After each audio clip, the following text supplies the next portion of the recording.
Hello there, I'm Secession. Welcome to the stream.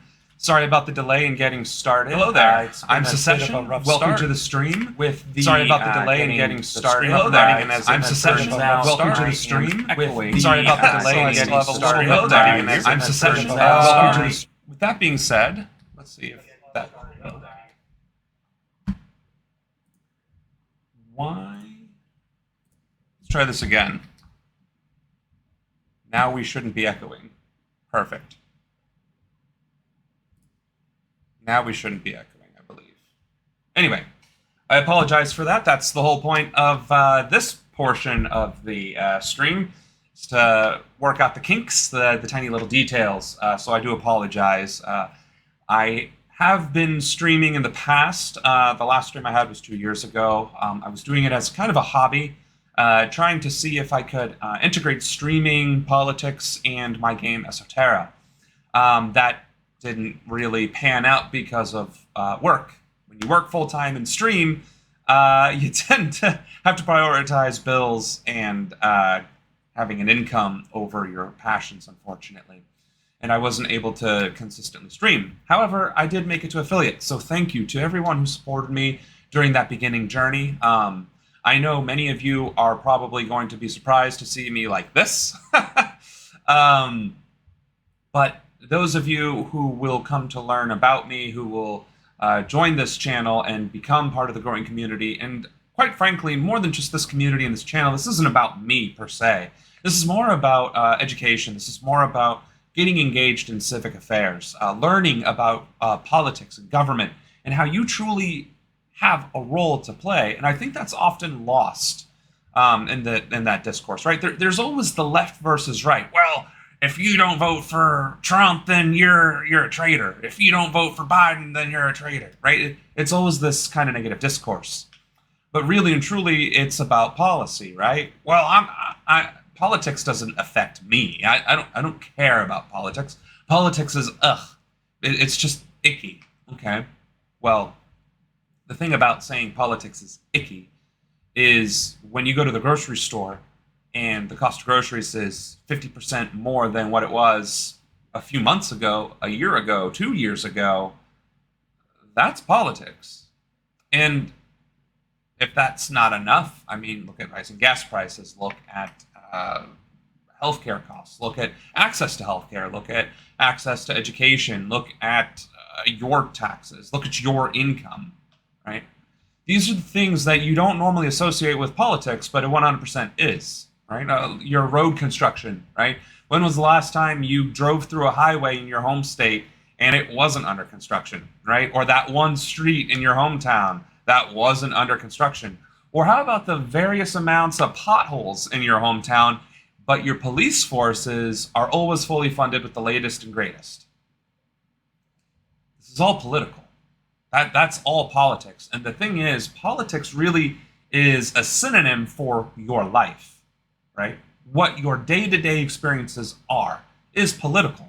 It truly is. And that's kind of what I'm hoping to get into with this channel and these streams. I might even just, I know it's a don't dox yourself and put your real name on Twitch, but I intend to run for office. This is not a gimmick. I intend to be sitting here in the next 4 years. This is my goal. This is my aspiration. But it's not my aspiration for the sake of wanting power and authority and to sit in this office. It's so that we, the people, finally have a voice that actually is on behalf of the people, right? I've lived paycheck to paycheck. I've been unemployed. I've watched my savings go up, and I have certainly seen it go down. I've had great employment. I was in the top 10% of earners, and I've been in the bottom 50% of earners. I've been there. I've done that. In fact, when in the military, I don't think you get out of the poverty range unless you're an officer or a high-ranking enlisted person. And let me tell you, an E5 is not high-ranking. So my point in all of this is, this channel, yes, it's going to be a little bit more laid back despite the suit and the vest. It is going to be a bit more laid back. I might say a bad word here or two. We're going to be a little bit more animated than if I were trying to do a policy discussion or a topic discussion. That's true. And we will be integrating gaming at some point. I'm just not sure how I want to transition from this discourse to actual gameplay. For reference, let's see, I believe it's this one. Oh, nope, I have to be clicked. So this would be, well, this is the video we're going to be talking about, but this is going to be how the channel gets set up with gameplay. I'll be in this corner, and we'll be watching a video right there. This video is actually what we're going to discuss. So this video right here. It is the ongoing assault on Rafah by Israel. And I have roughly 2 hours worth of content that I intend to discuss about this, which is why I'm not certain if I want to intersperse it with gameplay or not. But as you can see from this footage, this is awful. Oh, this must be the volume from the actual. There we go. So this is live footage. I mean, this is literally happening right now, right? This is actually happening in 2024. That Israel is attacking Rafah, the Palestinians who were forced to move into Rafah, the last stronghold in Palestine. And of course, I guess we're going to have a spokesperson here. We'll pause this for a second. And the thing about it is that this is supposed to be a ceasefire. Rafah was supposed to be the safe haven for Palestinians. That, with all other context set aside for a moment, Israel said, if you go to Rafah, we'll leave you alone. And then they immediately started attacking Rafah. And this has caused a lot of international turmoil, and we're going to get into that, of course. But to the point, Israel is committing war crimes. That's the bottom line. I'm saying it. The international community is saying it. The only people who aren't saying it is Israel and America, and I think the UK. And a bunch of other countries are blatantly saying that Israel is committing war crimes, crimes against humanity, specifically genocide. But there's only a few holdouts. Even the whole Western alliance of, supporting Israel and whatever they choose to do, even that's kind of becoming less and less so. Spain is coming out right and saying that Palestine is a country. I believe Ireland and Spain, let's see, Spain acknowledges Palestine. I'm pretty certain it was Spain, yes. Norway, Ireland, and Spain were the three European nations who have acknowledged Palestinian sovereignty, right? So this is obviously against the status quo, if you will, the ongoing discourse about Israel has the right to self-defense. And again, I just said I was a veteran. I served my country for 6 years in the active duty Air Force. I served it for another 6 years in the reserves. I have no qualms about serving my country. In fact, I still, to this day, would serve my country on the front lines of combat for the right reasons, right? And from what we are seeing, these aren't the right reasons. Again, we'll listen to what the Rear Admiral has to say here in a moment, but assaulting women and children, beheading babies, mass graves, destroying hospitals, destroying universities, destroying places of worship, destroying historical monuments, those are all war crimes. Those are all textbook war crimes, by the way, from the Geneva Conventions. Right? Attacking non-combatants is a war crime, period, dot. Yes, there are civilian casualties in war.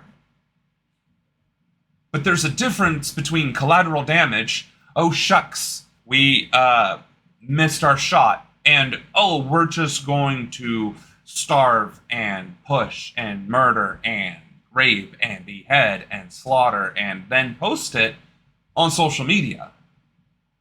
Vast difference. And of course, this isn't to underscore that collateral damage is acceptable. It isn't. And of course, we are far, far beyond collateral damage at this point in time.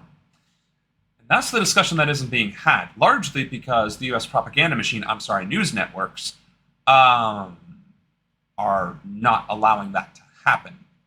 Furthermore, what's not realized, and it's something that I actually recently learned as well, and I thought was a conspiracy theory and actually intended to be anti-Semitic slander, but the truth is, in fact, that a large proportion of our media, as in our news networks, are in fact owned by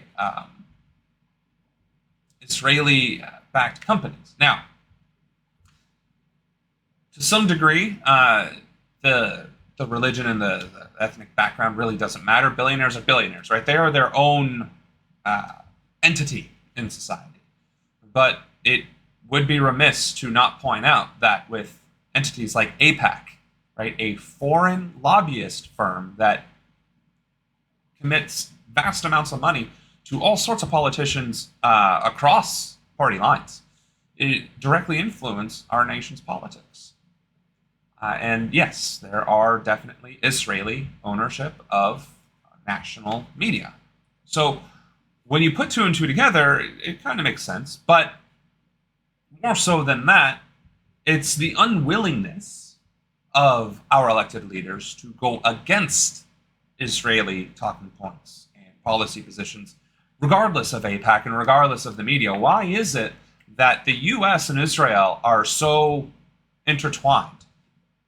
And how is it that we are advocates of freedom and justice and humanitarian what have you, except for when it comes to Israel? And mind you, this isn't the first atrocity that Israel has committed against Palestinians. This is just the latest and the most aggressive, to be fair. Some might argue that Nakba might have been more aggressive. However, there wasn't the internet, there wasn't social media, where Israeli soldiers were literally taking selfies with the women, men, and children they had raped, murdered, and plundered. To wit, this ongoing crisis did not start on October 7th, and Hamas is hardly the perpetrator and mastermind behind this that we have all been led to believe. For one, Hamas, whether or not you want to consider them a terrorist organization or a freedom-fighting group, is really up to history to decide for all intents and purposes, or your determination of what is justified self-defense, because international law does allow self-defense against illegal occupation. And as we've just discussed, Israel is illegally occupying Palestine. That is a fact, and that has been a fact for over 70 years. That is undeniable. It is not an argument. It is inviolate. It is something that is as true as the sky is blue and that we breathe air and that we will die eventually on this earth. Israel is illegally occupying Palestine. So even an organization like Rafah should be allowed to exist in the sense that they are the response to the illegal occupation. It isn't just citizens uprising, it's this organization uprising on citizens' behalf against illegal occupation. Now, I highly doubt that'll get me a strike on Twitch, but it is discussion that needs to be had. And to put it in context, did Native Americans have the right to fight back against American occupation and manifest destiny? Do they still have the right to resist American occupation and manifest destiny? If indigenous peoples in the United States or across the globe decided to fight back and to truly fight back against their occupying nations, would they be terrorists? That's the question. And for that matter, the Revolutionary War, in which the United States revolted against the British Empire and, of course, committed their own few acts of murder and destruction and what have you, was that an act of terrorism? You see, terrorism is this modern word. It's not modern, but it's this word that we use in modern times to basically disparage the other, the forces that are resisting Western drive. For instance, in the Middle East, it was Al-Qaeda, then it was ISIS, and then it's something else, and now it's back to ISIS, and then now it's actually back to Al-Qaeda again, and it's just round and round we go. At what point does a group become a freedom fighting group to a terrorist organization? And the answer is when they challenge the authority of the empire. It's a resistance group, right, when you're just protesting and picketing. It's a terrorist organization when you take action against the empire, against that occupation. So, when we're talking about Hamas, well, what's happening in Palestine is terrible, but do you condemn Hamas? No, I don't. I do not condemn Hamas. Just like I don't condemn the revolutionary fighters in the American Revolution, just like I wouldn't condemn Native Americans to fighting for their land. Just like I would not condemn any other organization that is fighting for their freedom and their rights from an oppressive regime, right? There is an Independence Day every 6 days on Earth. Every 6 days there's an Independence Day that countries celebrate from their liberation from Britain during the times of the British Empire. Are all of those countries terrorist states? Are each and every single one of those celebrations acts of terrorism? Or the events that led up to that liberation terrorism? No. It's fighting for your right to exist and to govern yourselves, right? No empire has ever fallen apart because they were too good to their citizenry. It's always been because of oppressive behaviors. And we'll get into that with the United States of America in a minute. The point, however, in this conflict is that there are a lot of layers that need to be peeled back before an actual discussion can be had. What is happening in Palestine is retribution, it is occupation, and it is colonization. It is ethnic cleansing, it is genocide, it is eradication of a people on behalf of an occupying force so that they can occupy that land without, well, any sort of pushback. And it's exactly what we did to indigenous Americans from basically the 1600s well into the 1900s. Yeah, well into the 1900s, yes. I did in fact say that. Never mind slavery, never mind the civil rights movement, never mind the fact that we still have issues with equality in this country. Never mind all that. The point is, we, the people, this country, our government, the United States of America, is just as guilty and has in fact been the textbook that other nations have followed. Literally, Hitler and Nazi Germany literally used American slavery as a playbook to conduct their genocide of the Jewish population in Germany and Europe. Yes, that is actually, by all means, fact check me. If you don't believe me, I challenge you, I implore you to look that up.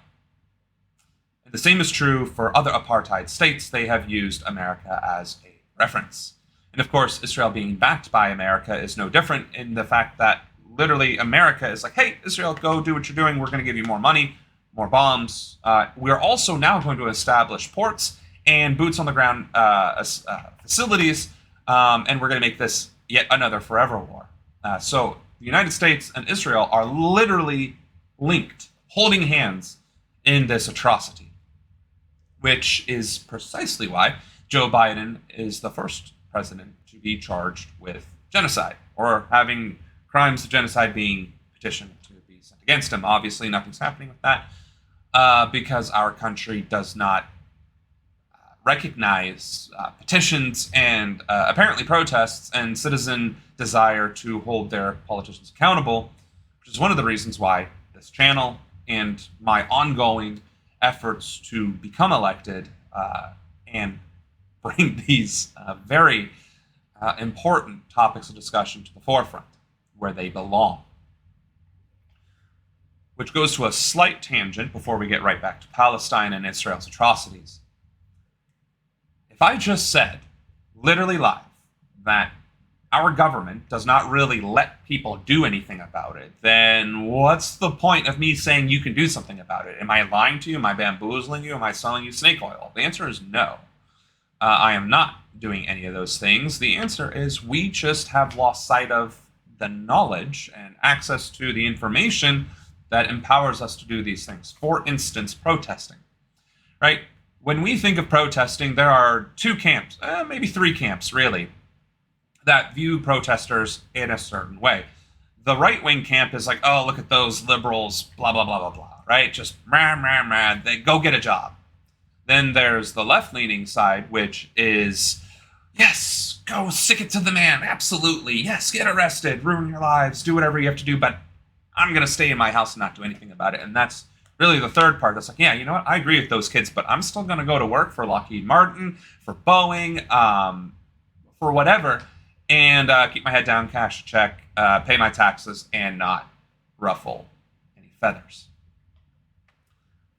So, protesting has its place in our civic engagement, right? And I'm going to say voting too, but you're going to roll your eyes at me. It's like, oh, what does voting really do? What does protesting really do? Well, for instance, protesting has worked quite a lot in our country's past, to a degree present as well. For instance, the Civil Rights Movement was a decade-long protest that culminated in the assassination of Martin Luther King Jr. and Malcolm X, which then resulted in massive riots, which then caused the Civil Rights Act to be passed in our country. So, am I basically advocating for riots? No. Protest. Protesting gets the message out there. The reason why modern day protests have been less effective than in the past is because most protests don't have a demand behind it. It's just an anti-whatever. Anti-war, Black Lives Matter, women's rights matter, LGBT rights matter, trans lives matter, right? Save the trees, no more pipelines, give indigenous people their land back, right? Valid reasons to protest. Every single one of them. Very valid reasons to protest. However, all they're saying is anti. They are not saying what they want in order to stop the protest, right? Give indigenous people their land back. Yeah, that you would think is pretty straightforward, right? But it isn't. Not, unfortunately, the way our government and society is set up, right? For one, the United States of America did not recognize the human rights of indigenous peoples until the Obama administration.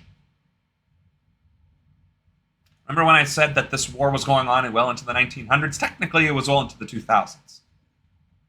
But let me say that again in case you missed it or you thought I misspoke. The United States of America's official policy against indigenous peoples was that they did not have rights. None. Not civil rights, not constitutional rights, not the Bill of Rights, not human rights. No rights whatsoever. And of course, that makes sense with the way America has been treating indigenous peoples forever.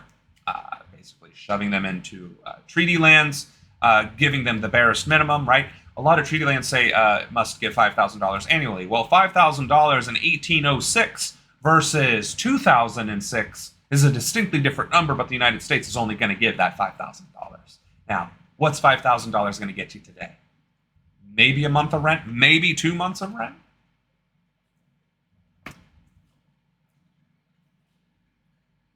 What we are missing in these protests is a way to address the issues in a way that is actionable within the current systems. Now, that isn't to say we only can operate within the current systems, right? Or that the current systems are just. They aren't.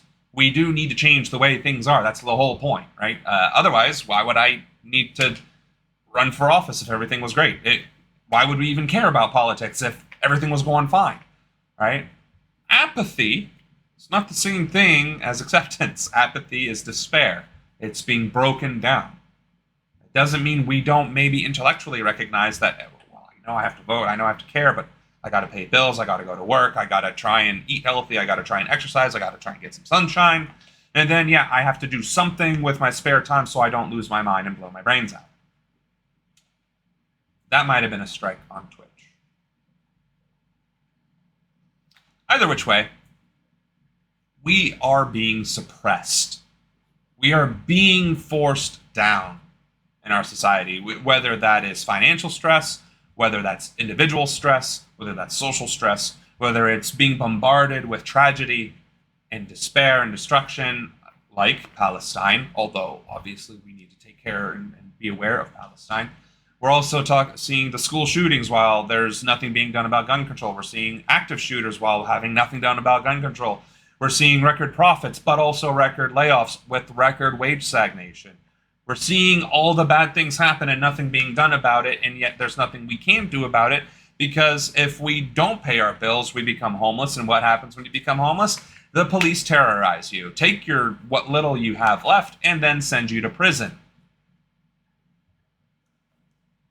So how does that tie back into protests? The point I was trying to make about why we need to protest Israel.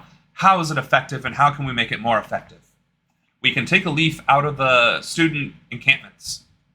Not every encampment is doing this, but several of them are, and those that are have already succeeded. So, the student encampments. What those who have succeeded are doing have demanded and listed out the various entities and organizations that they wanted their school to divest from.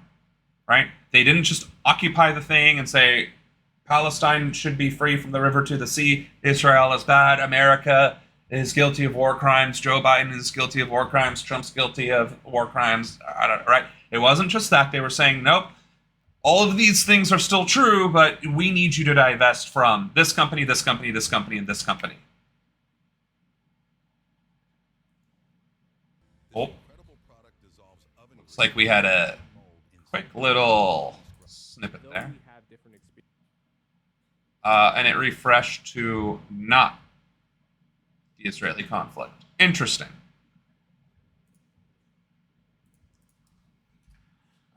Israel attack on Rafah. My apologies. Again, I'm still working through the kinks here. And this isn't... I'm not trying to spread doom and gloom. I'm trying to address the doom and gloom, the elephant in the room, if you will, and then showcase how we can shove that out of the way and start making actionable gains, right? That we can take actionable steps towards gains so that these atrocities don't continue happening. So, where I left off was with the student protests.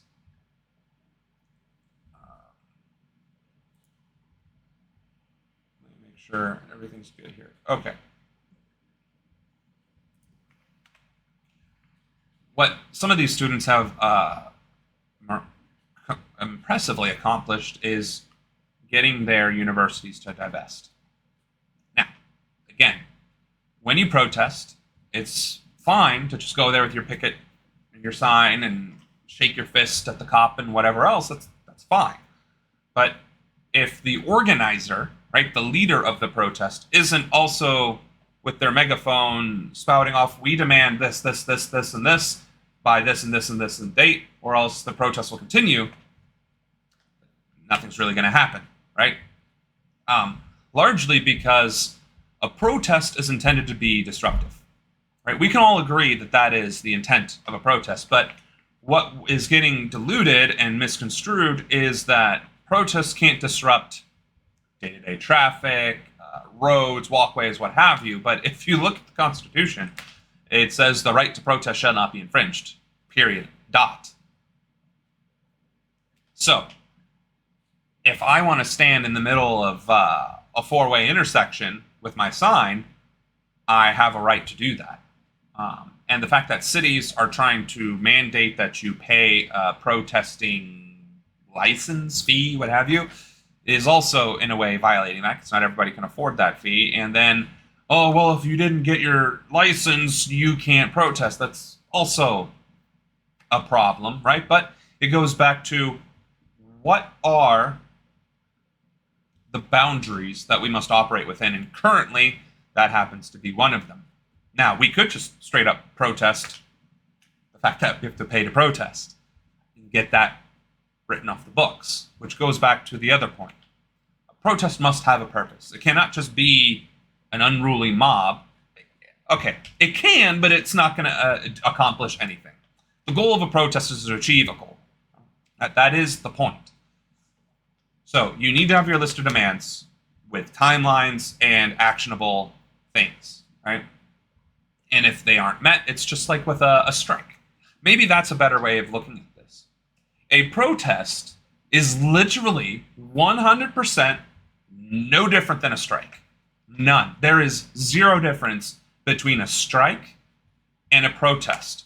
The difference, the only difference, is in a slight, minute detail of the topic. Strikers want better conditions in the workplace, whether that's pay, whether that's benefits, whether that's hours, treatment, what have you. Protesters want better wages, rights, access to things, or to stop the atrocities that our country is committing. So protesters and strikers are the same thing. I think if we start having that conversation, so let's have that conversation. But I think having this conversation might bring it home better for people. If we start correlating, obviously there is a difference, but if we start correlating strikers and protesters as pretty much a Venn diagram with like almost a whole circle, well, I guess that would be like this right now. Anyway, the Venn diagram of strikers and protesters is all but a circle because strikers are going against a specific corporation, whereas protesters are going up against a specific government entity. Although, to be fair, protesters have gone against corporations, so maybe it is a circle. All that to say, strikers have demands. They have goals, they have lists, and they have legal backing, right? It is illegal to do anti-union activities and to stop strikes and so on and so forth, which is ironic because that's exactly what Joe Biden did with the rail strikes. But case in point, our democracy, and therefore our government, is only as effective as the people make it. What do I mean by that? If you don't vote, if you don't run for office, if you don't protest, if you don't hold your elected officials accountable, then they won't be held accountable. And you will only ever see the same cycle of lesser evil spiral to evil until it's what we see today. If you want JFKs, if you want Martin Luther King Jr.'s, if you want Malcolm X's, if you want Susan B. Anthony's, FDR's, Eisenhower's, George Washington's. I guess the further back in our history you go, the more it gets. But for the sake of argument, if you want leaders with ethics and morals and values and true statesmanship, then we need to start taking our political processes and our civic engagement seriously. And in fact, I would argue a step further and state that civic engagement is a duty and obligation of citizenship. To that end, what do I mean by a duty and obligation? Well, you're a citizen, right? I'm proud to be an American. Rah! Serve my country. Rah! I pledge allegiance.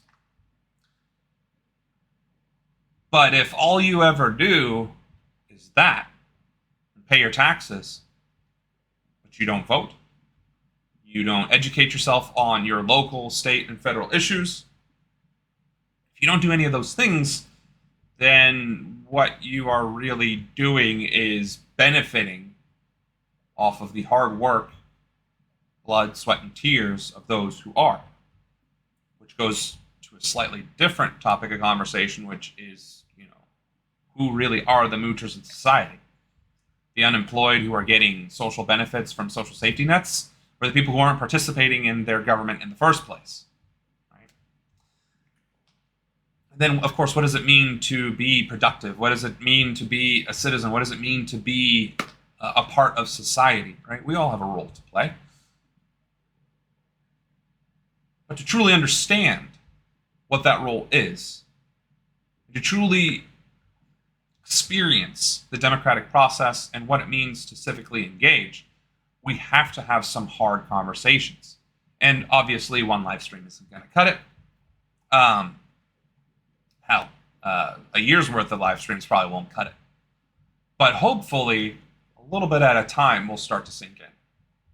So, we started talking about protests, how discussing a topic and bringing light to said topic is valuable. It is. It is 100% valuable. It is 100% necessary. We should have significantly more of them.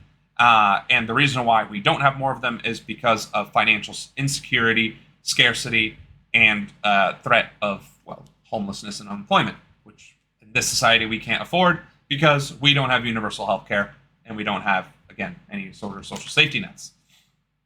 So protesting is a risk. 100%, I agree. It is a risk in our society. We look at France, not so much. The French will riot over just about everything, and they have a pretty solid standard of living. I believe, and we can of course look this up, I believe in order to fire a French person, you have to give them 30 days notice, and regardless, you have to pay them a 30 days severance. Might be 90 actually, but there is severance. They also have universal health care, so they don't. Their ability to gain health care and access to health care is not tied to their employment, which that makes a huge difference. And they get paid. I know Germany specifically has mental health options where I think it's like 60% of your pay, and you can literally take 2 years off from work because of mental health and still get money, right? To the American, what a freaking nightmare. We could have those things too. We could have universal health care. We could have labor rights and actual benefits. We could have these things, right? What other country utilizes its police forces to suppress its citizens from addressing grievances with their government? How many countries do that? Not the ones with a high quality of living, right? France tries and then they fail. We've seen Germany do it. We've seen Britain do it. We've seen Spain do it. Obviously, America does it. We've seen Canada get involved with it. But you know who isn't protesting and who isn't rioting and who isn't using their police forces as, the military to suppress their population? Sweden, Norway, Iceland, Finland, Denmark, Switzerland. Sure, there's quite a few more out there. What do these countries have in common?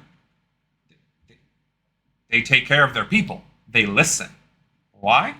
Because in the past, the people have done things, protest, vote, take part in their democracy, and be civically engaged to ensure that the bad influences don't have a place. For instance, during the 2008 market crash, I believe it was Norway.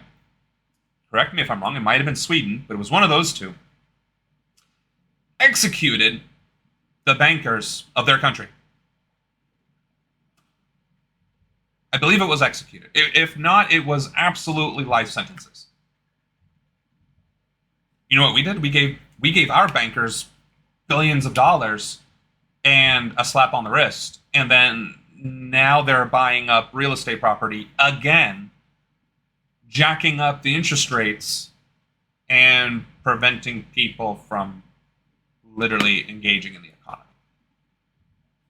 Right? Finland made it a national federal law that private schools cannot exist, that rich folk have to go to the same school as the poor folk. So guess what happens?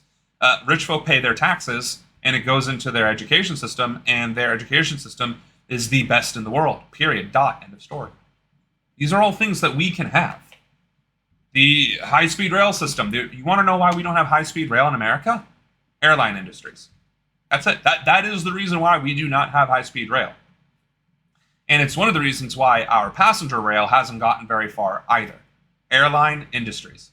And you know what's ironic is that that was publicly owned in the 1950s and 60s and then became private.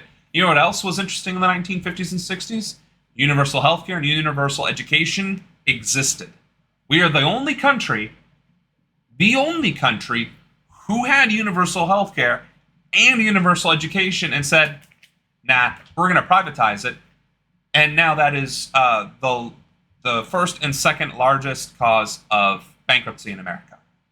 The largest consolidation of debt in America, and one of the biggest disruptors of our workforce in America. The reason why people stay at jobs that they hate and deal with bosses that they hate, because otherwise they would literally not have access to healthcare. Education to a degree. How does this, again, tie back into protest and civic engagement? If we want these things, we have to demand these things, and we can do so via protest. We can do this by petitioning to recall elected officials and then holding special elections. At that point, though, we would have to have candidates who would actually support these things. And then there's, of course, the current thing, which is support those candidates in the first place and get them into office and then have them change the law.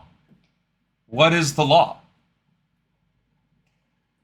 Realistically, what is the law? What is the law? Agreed upon set of rules by a society. And in our society, that means through the elected representatives that are meant to represent the people's interests, who we then send to make the laws. What's been convoluted, and of course what we've been seeing in the news, is with Clarence Thomas literally being bought and paid for all of his rulings, among other things, is that our democracy is for sale to the not even highest bidder. In fact, if you really compare $500,000 worth of vacation, you want to do the math on that real quick? Let's pull up our handy dandy calculator. What is 330 million? No, I did that wrong, because I guess I can't do math. We'll clear that up real quick. What is $500,000, which is the average vacation that Clarence Thomas received, that the value of said, divided by 330 million? 500,000 divided by 330 million. The bribe, I'm sorry, I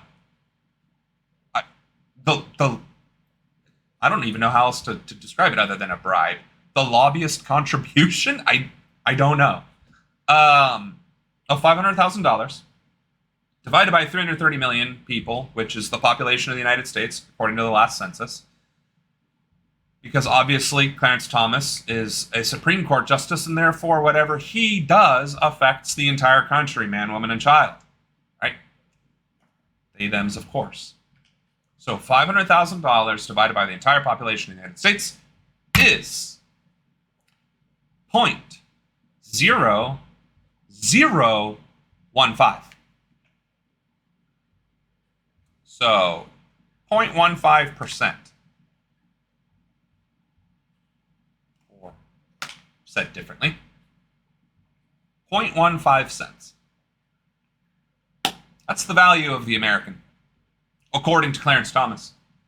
And it's not just Clarence Thomas. This is every congressman, every senator, every president, every governor, every state rep, every state senator, every mayor, to a degree, who accept these donations, these pittances, and then pass laws affecting the entire population of their control, or responsibility rather, and it amounts to pennies. All right, so let's say your mayor gets a $5,000 donation from Walmart because they want to build a Walmart and they want to have tax-free benefits. And your city, well, it's going to be slightly higher, but say your population is 50,000, that's 10%. Okay, so you're worth a dime. So not as egregious, you're right. Stand corrected on that. You're worth a dime to these mayors, to these city councilmen, to these board of education members. And a small town in America, obviously significantly less than 50,000. I mean, you could get down to the 300. At least then, if you're getting a $5,000 donation, you're worth $1. But of course, those campaigns aren't involving that kind of money. It's just whichever guy decided to run for office and is most well known. And chances are they knocked on the doors. But that's kind of the point. Why go on this tangent? What's the whole point of this tangent, Secession? Sam, why are we talking about this? You're seeming to go off on a tangent. I thought we were talking about protests. I thought we were talking about civic engagement. If you have no other motivation to get involved in your government, in your electoral processes, to protest, to engage, to vote, to go to your city council meetings and speak and be heard, or to even run for office, or to support local candidates, if there are no other motivational factors on the table for you, this one should enrage you and motivate you out of spite, if nothing else. Each and every single elected official operates under donations for their campaigns. All of them. Why?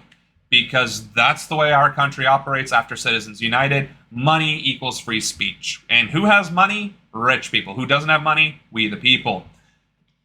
Except we do have money, we just don't know how to organize it, which is fine. That's not our priority. But what we do have is numbers, our voices, our presence. We have each other, ourselves individually, but united, we have each other. And we outnumber the rich, well, depending on how you want to phrase it, millions to one, thousands to one, 100 to one, right? Then 1%, right? Every single one of those elected officials, all of them, that have accepted donations from businesses, corporations, or other sorts of entities, lobbying firms, all of those elected people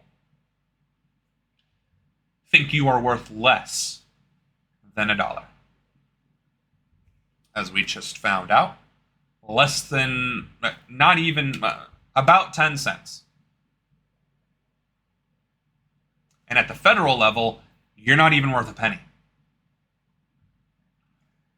You, the person watching this right now, whether it's live or in the future, you are worth less than a penny to the Supreme Court Justice, to the President of the United States of America, to the congressman of your state, wherever that state may be, the senator of whatever state you reside in.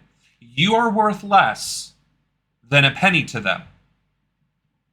Same is true for governors, state reps, state senators, and you start to gain some value at the local level, a dime. Congratulations, you're worth 10 cents to your school board, your mayor. That's how much they are willing to take to sell you out. Less than a penny. A dime. Maybe some of them are generous and a quarter, 50 cents, maybe even $1 if their district is small enough or their donation is large enough. If you truly feel that you aren't worth a penny, okay, fine. Disregard what I have to say. Click off. Don't follow. Don't subscribe. Don't. Just keep doing what you're doing. If you're like me and a majority of us, I would hope, we have a significantly higher value than less than a penny, a dime. And that is how we should start focusing our civic engagement around that conversation. If everything revolves around money in our country, if capitalism is king and our value, our worth is what determines our place in society, then the way things currently are kind of makes sense. We are acting collectively, not individually. Some of us are out there protesting. Some of us are running for office. Some of us are being good leaders, right? Some of us or good followers, good supporters, helping one another, great neighbors, right? Individually, we might be doing a great job on a grand scale. Right? Collectively, we aren't. We are taking care of our area of responsibility, which is fine. That I am not disparaging that. But if we want to fundamentally change society, we have to start pooling our resources, whether that's money, whether that's time, whether that's numbers.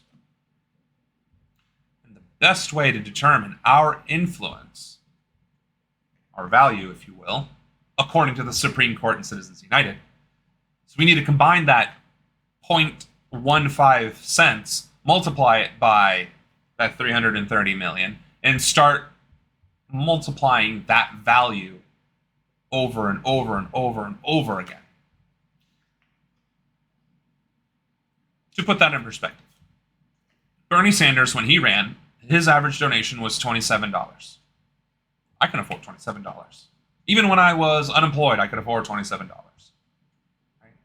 $27 might be a stretch for some people, and I'm not arguing that. But $27 on average is pretty reasonable. 330 million people, you figure 270 million people are of voting age, so 270 million times 27 is $7.29 billion. Now, that's a lot of money. That's a lot of money to put into one common pool, right? One common resource. And that's from every single voting age person in the country. That's our power.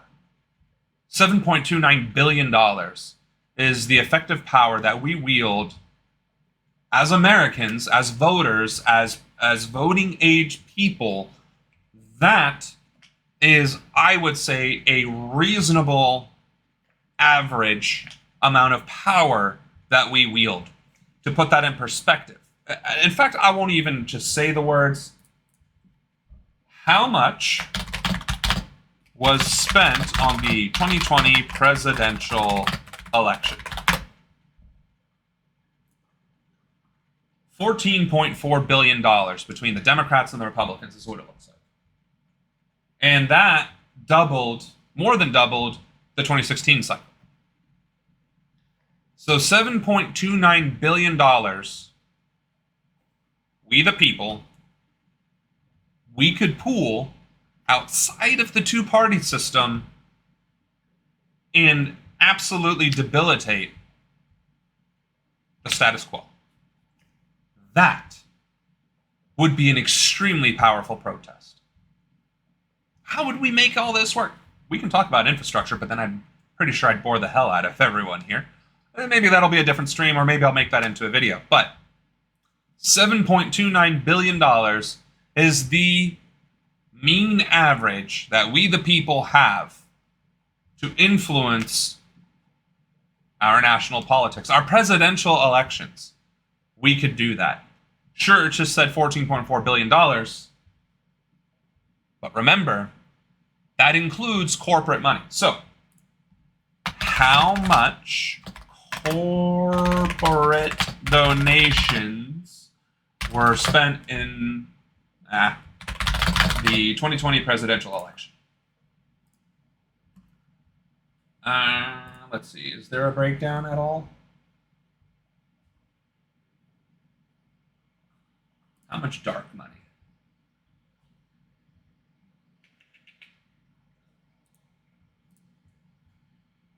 Of course, it's not going to be polite and do it that way.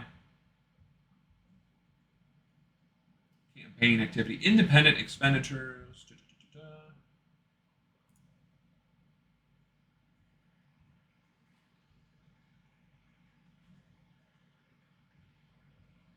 this the one? Dark money. So let's talk about what dark money is, and that's called a super PAC. A super PAC, simply put, is a regular PAC that has even less disclosure requirements. A regular PAC is what I would have, what you would have. If you were to run for office, you would have to establish a PAC. What does that mean? A political action committee. That's it. That's all it is. And it's a 501c4, so that when you receive donations for your campaign, it doesn't incur a taxable event. Super PAC, same thing, no taxable events, but you do not have to report the entity, right? So super PACs could literally be funded by foreign entities and so on and so forth, but then there's the actual corporate donations, right? Those are the ones where it's like, yep, Boeing gave $300,000 to the president. You might be scratching your head. It's like, I thought the limit was $2,700 per person and $33,000 per organization. How could they go to $300,000? Well, thanks to our election laws, Citizens United, and the corruption therein, you can spread it out amongst many different individuals who are associated with said organization, thus topping the larger amounts of money. To wit, the dark money, quote unquote, was roughly $1 billion in the 2020 election. So out of that 14.4, $1 billion of that was super PACs. Now, why isn't it saying how much corporate donation to political candidates in 2020? See, of course, nobody wants to report those. Because that would, of course, be telling, wouldn't it?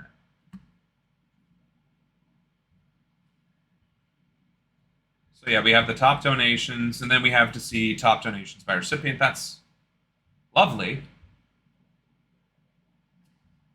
But I would really like to see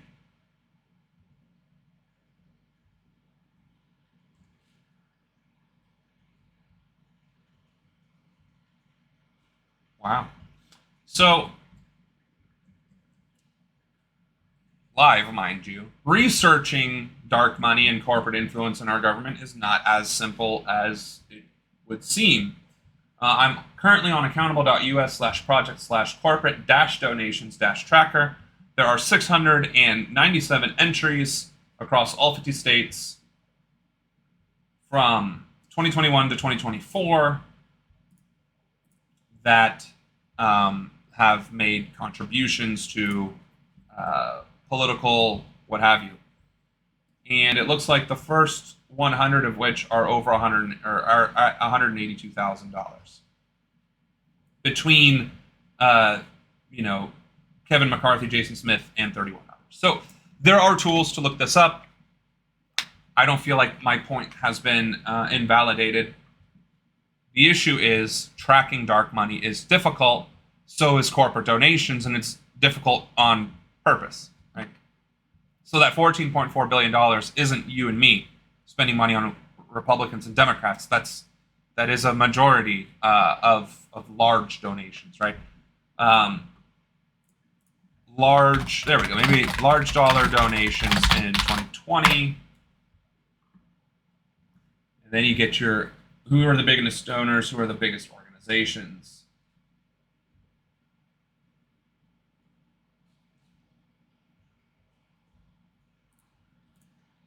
Evidently, there is some articles to describe small donors. All right, here we go.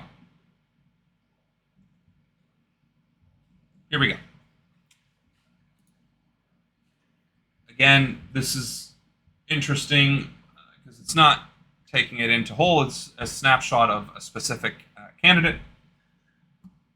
Small donations accounted for 35.5%, and large donations 34.4%, PAC 16.7%, and then there's the self-funding and loans at 13.4%. So if you combine the large, the PAC, and the self-funding and loans, that's obviously 64.5% of campaign expenses is not from small donations, is not from the regular people. 64% of funding does not come from people. That was the point that I was trying to make.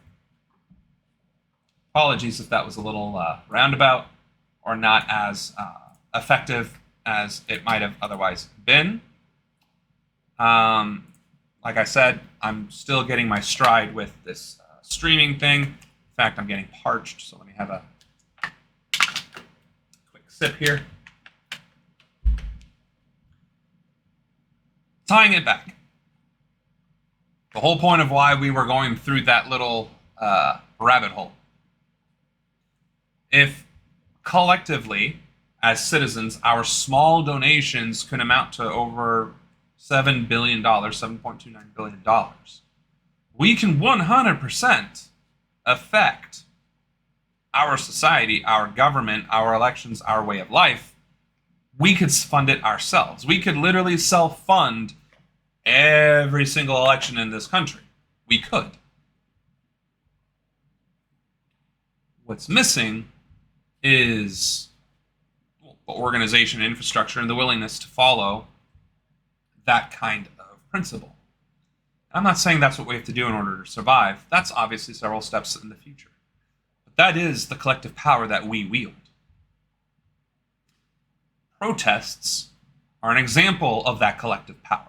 In numbers, we can make things happen, right? The anti-police protests during the George Floyd murder sparked all sorts of protests across the country, to the point where police departments ran out of anti-riot ammunition, for lack of a better word, and basically had to make significant changes, defunding their departments and investing in actual social programs, which means they were effective.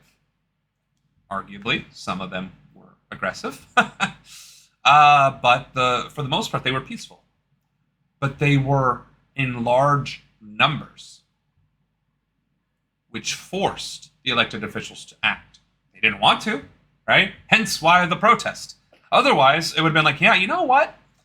We're getting around, what's the average amount of police killings? How many people are killed by police each year, U.S.?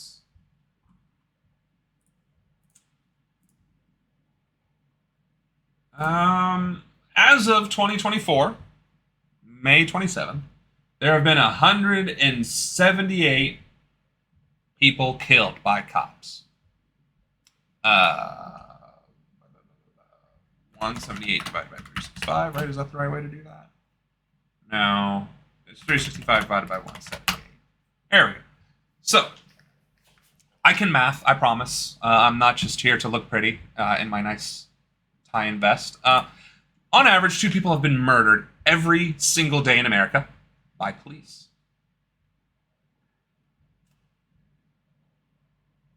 Last year, that was 1,163. The year before that, 1,097. The year before that, 1,048. The year before that, 1,020. The most jarring piece of information from that is that police killings are only increasing, while police departments are getting more and more funding, while our wages are getting suppressed, and our cost of living keeps rising. And voter suppression is rising. And the threshold to getting charged with felonies is decreasing.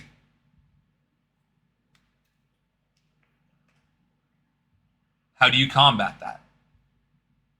Collective action. Backing the blue has never, ever been a solution to public safety or improvement or societal improvement. Police serve one purpose, and that is to enforce the law. And the law is unilaterally in favor of the wealthy, the powerful, the property-owning class. Police do not serve you. They never have. They never will. There might be a few good cops out of the barrel of bad apples. There might be. Your dad, your uncle, your grandpa, your retired whatsoever, what have you, might have been that cop who helped the little old lady cross the street, who helped that hellion change his ways and become something successful in society, who instead of harassing the homeless person, gave them a blanket and drove them to the shelter, gave them a meal, plays basketball with the kids in poverty, whatever. The overwhelming majority of cops will obey orders to arrest, assault, and plunder citizens without warning or hesitation. You can see that in the simplest form by issuing speeding tickets, which is a very low-hanging fruit topic of discussion compared to Rafah and the greater conversation about protest and civic engagement. But in general, police do not serve you. They are killing citizens at an alarming rate and an increasingly higher rate every single year. Per year, it is getting higher. And those police forces are turning their attention against our children at these university encampments who are protesting atrocities that our government is directly supporting.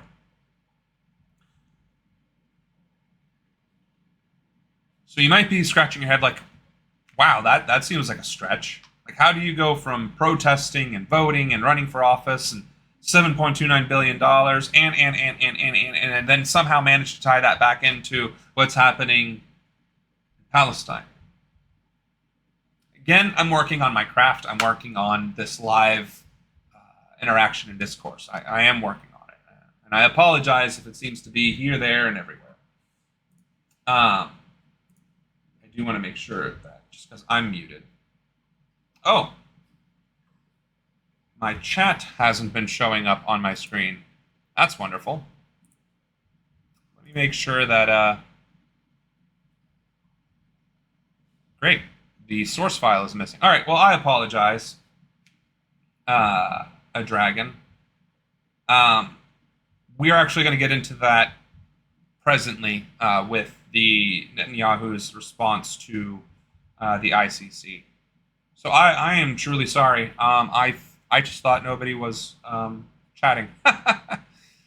Let's see. Go to source plugin store. I guess I'm going to have to add that real quick.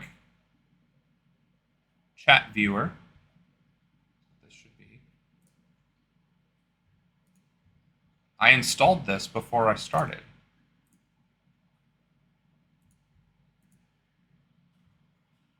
Awkward.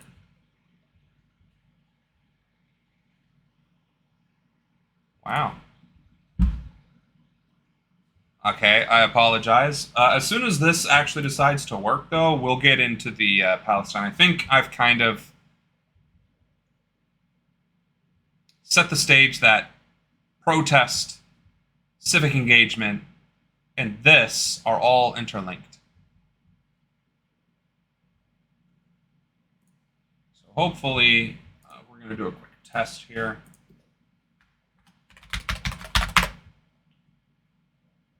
I don't like the way that showed up on my stream, but we can play that. We can play with that in some other time. So the questions that were posited to me that I missed, and I apologize for that, are how do I feel about Biden, and have I seen Netanyahu's response to the ICC? So first of all, the way I feel about Biden is that he is in fact a war criminal. More so blatantly than what we have seen in other presidents, right? We can certainly argue that every president, except for maybe Carter, I don't know. There's maybe, it would be easier to count the number of presidents who haven't committed war crimes than it is to count all the ones who have. However, that being said, Biden is actively funding, actively supporting, and actively enabling a genocide. We can argue that the war on terror that was initiated by Bush Jr. Caused a massive amount of displacement, and it did, and a lot of civilian casualty, which it also did, which is a war crime. And of course, we were torturing civilians who had no ties to terrorist organizations, but because they were brown, or posted something anti-war on Facebook, they were scooped up and then tortured. So, war criminal. Same thing with the Obama administration, scooped up, tortured, war criminal. They, however, weren't actively aiding and abetting genocide, right? They were at least condemning whatever apartheid or genocide was happening at the time. And there was. Biden could literally stop this atrocity with a phone call, with the stroke of a pen. We're not giving you any more money. No more bombs. Nada. You are cut off. Israel, no longer money from the U.S. That's not happening. So, in my opinion, Joe Biden is a war criminal, and he should be treated as such, up to and including being brought before The Hague, him and his administration. Brass tacks. Now, Netanyahu's response to the ICC, which is basically saying that, one, he's not going to abide by it, but I believe it was also that Netanyahu said, who are you to tell us what we can and cannot do in terms of self-defense? Obviously appalling, right? If Israel is committing the war crime and America is aiding and abetting the war crime, then they're both war criminals and absolutely should be held accountable. And the way to be held accountable is the ICC. Like that's why that exists. But when you have nations with veto power aiding and abetting and committing the crime, it's kind of hard to enforce, which goes back to engagement and enforceability. Your government and your electoral processes are only as strong and influential as the people that are a part of them allow them to be. So in this case, we're talking about an international court system. It's only as powerful as the countries a part of that international system allow that court to be. If America wants to go after Russia and China, which we have done in the past, it'll happen. Or it won't, because China and Russia also have veto powers. So if the international community wants to go after America, and America says no, it's not going to happen. There is no independent power or authority that can truly override or influence American foreign policy or hold American elected leaders accountable. What's more, America passed a law. I don't remember what it was called. American law to invade countries to recover personnel. Oh, the Hague Invasion Act. Wow. Oh, I'm sorry. It's colloquial. It's lovingly called the Hague Invasion Act. But I guess it's actually called the American Service Members Protection Act, ASPA. That exists, which means if, for instance, the ICC did charge Israel and did arrest Bibi, America apparently has authorized itself to get him back. So no country is willing to weather the military influence of America. That's the brass tacks. And so what we have is an international community that is toothless, an international court system that is ineffective against actual powerful states, and a country or two with leaders who are seemingly above the law and aren't able to be held accountable unless from within. Wherefore, we go back to the protest and our $7.29 billion of influence. If we want to hold Biden and America and our government accountable in parallel Israel, then it's up to us. We have tools at our disposal to recall elected officials from office or to encourage our elected leaders to call for impeachment and a removal from office. Never has an impeached president, by the way, been removed from office. I believe impeached congresspeople and senators and other elected positions have historically been removed from office, but not a president. So that precedent surely needs to be set. And what better precedent to set it against than the current president? My point in all this is it's collectivism, right? Me saying this isn't going to get it done. 5 of us saying it isn't going to get it done. It needs to be a collective action. But when we are so mired in left versus right, Republicans versus Democrats, the haves versus the have-nots, rich versus poor, we're never going to come together. And that's the point that I'm trying to make. Protests are only effective in numbers. Protests are only effective when there's a clear goal and purpose behind it. And, of course, the consistency and intensity of encouraging those demands to be met, or else the protest shall continue and the disruption shall continue. The same is true at a larger or smaller scale. It's why strikes work. It's why national strikes work. It's why when the nurses went on strike, it was a big national problem and the president had to get involved. Same thing with the rail strike. Same thing with the screenwriters, the SAG-AFTRA strike. Without the Screenwriters Guild, guess what happens? Nothing. No entertainment, no movies, no nada. Right? It was a big deal. And it continues to be a big deal. Workers' rights continues to be a big deal. Engaging in our civic processes by holding our congresspeople accountable, demanding that they vote against. Excuse me. I guess I need another sip here.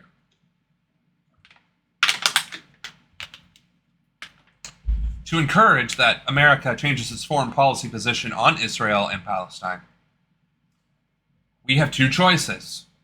Bombard them with phone calls and emails, or bribe them with money. Well, there's a third option. We could fund the campaigns of their competitors or our own representatives that we put forth and replace them outright. These are our options. The simplest one that we can do right now that is actionable right now is calling your congressperson. Right now. Your senator. Right now. Your governor. Right now. You go to Google. You type in the contact information for my elected representative. And there's USA.gov. There's how do I contact my U.S. representative. Find your representatives. Citizens count. Directory of representatives, contacting U.S. senators, my reps, find and contact your legislator. I mean, there are a plethora of choices. Find them, call them. Every single day, every hour, every time you take a break, call up your congressman and your senator. First your congressman, then your senator, and hell, then the president, that phone line. We demand that the United States stops providing money, foreign aid, and weapons to Israel, and to put an end to this conflict and recognize Palestinian sovereignty. Something to that effect. Use your own words. And do that every hour, every single day, until it works. Until 270 million, until 300 trillion. I don't care if your baby's on there going, yeah. If everyone did this, foreign policy would have no choice but to change. Because there would be such an overwhelming influence, just influx of information and resistance and protest and desire to change that it could not be ignored. No amount of dark money or corporate influence or Boeing or Lockheed and Martin or Raytheon money is going to be enough to deal with the harassment, protest, that these elected officials will be enduring and facing to address this issue. So, I think I have tied in current affairs with the way it is impacting Israel and Palestine, our roles in it, our influences, and how we as citizens can start taking action to mitigate or outright put an end to these horrors. To that end, I think I would be remiss in stating that other nations have also condemned this. Powerful nations like China. China to host Arab leaders with Israeli-Palestinian conflict on agenda. This was on May, or no, is this as of today? I guess is when this article came out. Yeah, as of today. So China is trying to create peace with Palestine. Russia has also, via Putin, declared its support of Palestine. Right? The only major power that is supporting and aiding and abetting is America. And that's a problem. We can't claim to be the good guys if we are actively being the bad guys. And if the historical bad guys, which are really just rivals, are the ones supporting the right side of history, then the only thing that America has left is propaganda, which is what we're seeing. Israel has the right to self-defense. Hamas are terrorists. Okay. And the 1.25 million Palestinians that are being starved to death and bombed into non-existence, a nation that no longer has hospitals or universities, they don't have the right to self-defense? They don't even have the means to defend themselves. They don't even have control over their water or food or shelter because it has been bombed or destroyed. And the gates, the entryways, the pathways for foreign aid to arrive is being kept by Israeli soldiers. That's not a war. That is a slaughter. That is not a conflict. That is a massacre. That is not one country acting in self-defense against another equal threat, but a subjugation force laying claim to the lands and lives of those that they occupy. That is what is happening in Rafah right now. That is the Israel-Palestine conflict. It is Israel, backed by the most powerful nation on earth, decimating a defenseless people, pushing them off the map so that they can then repurpose the land and acquire the resources, the natural resources, which, oh, by the way, $500 billion worth of oil and gas. Never mind the agricultural, never mind the land and real estate property that could be developed out there. This is a money grab and a territory grab, much like anything else that has been happening in modern times. We're watching it happen, and we are letting it happen, and we are doing nothing about it collectively as a country. And that is a problem. Let's go ahead and actually see what this video is all about. Oh.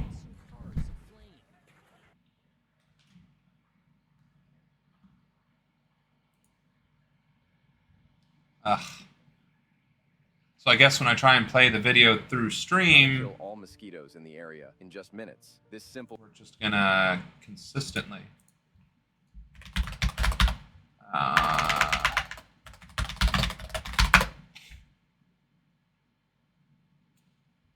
Can we try this again?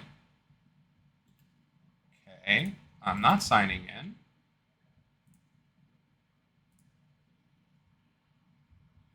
Overnight fire and horror in Rafah.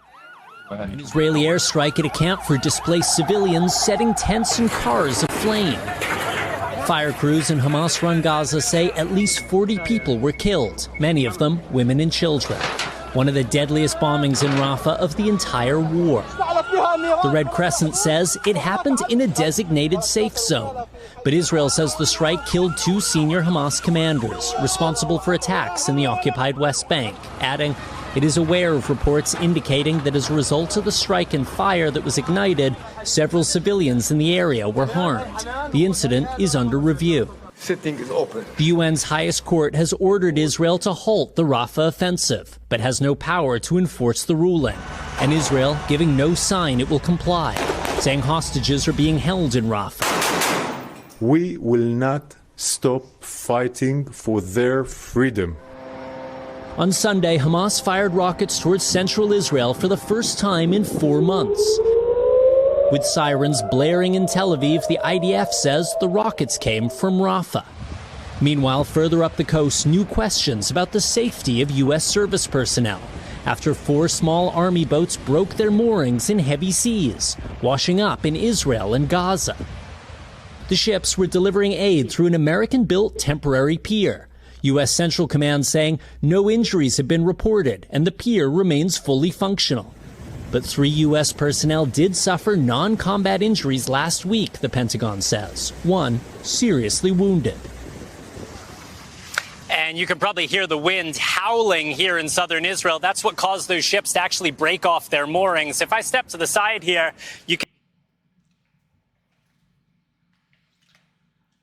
You don't need to hear it from me. You just heard it from USA Today. Hamas has not launched a single attack in 4 months. This allegedly well-organized, massive terrorist organization that has justified the slaughter, massacre, and occupation of the entire Palestinian nation has not launched a single attack in 4 months. Meanwhile, every single hospital, every single university has been destroyed by Israel. The entire population of Palestine has been condensed into Rafah, and then from Rafah condensed even further, and then still got attacked regardless.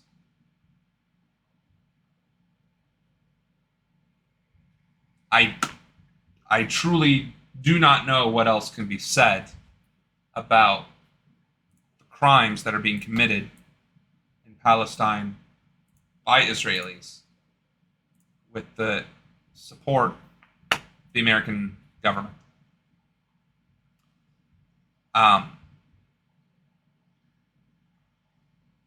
There are things that we can do. I enumerated on them quite a lot in this hour and a half. And I'd like to reiterate them. We, the people of these United States, 270 million voting age Americans, could pool our collective resources into $7.29 billion.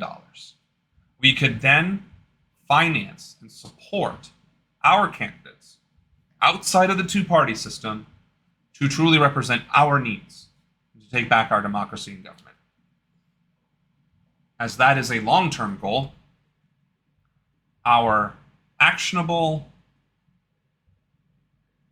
events that we could do right now. Just go on Google, contact my representative, go through any of those lists, find your congressman, your senator, and the presidential call line, your governor, state representative, and senator, your mayor. Call them, leave messages, email them a lot, automate them if you can. And do not stop until this atrocity is brought to an end. On that note, I appreciate you coming to my stream. I apologize for the technical difficulties and the early issues with the garbled looping sounds. And I also apologize for not seeing your guys' chats in the beginning. That is something that I'm going to have to check and ensure comes out correctly from this point forward. And we'll just have to go from there. I also apologize that we didn't get around to gaming. Again, I'm still trying to figure out how we want to structure this. This channel is going to be predominantly political in nature. The gaming is just to be a little bit more engaging, I guess, for the audience to, just kind of get off the heavy for a minute, or at least while talking about the heavy, being able to breathe a little bit. But like I said, I will be going live around 9-10 a.m. every day, Monday through Friday, and we'll be going until around 11:30 noon. I think I'm going to have to build up my voice a little bit to actually make it 3 hours. So in the meantime, or for now, we will call this a stream. I appreciate your time, and we will see you tomorrow.